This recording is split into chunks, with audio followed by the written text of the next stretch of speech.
এসব কি পাগলের মতো বলছি? পাগলের মতো বলছি না দিদি, সারা হরিদেবপুরের মানুষ ভূত দাগে দেখে একেবারে অবাক হয়ে গেছে। এ কি করে সম্ভব? সব সম্ভব, ঈশ্বর চাইলে সব অসম্ভব সম্ভব হয়ে যাবে।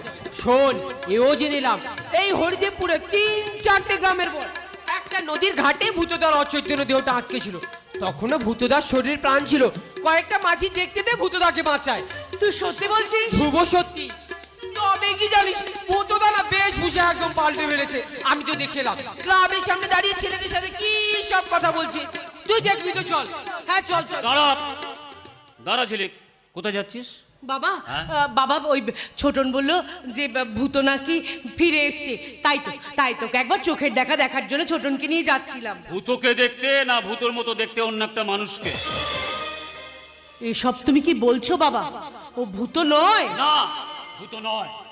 আমি আগে কিছুই জানতাম না, কিন্তু মাস্টারমশাইয়ের কাছ থেকে আমি সমস্ত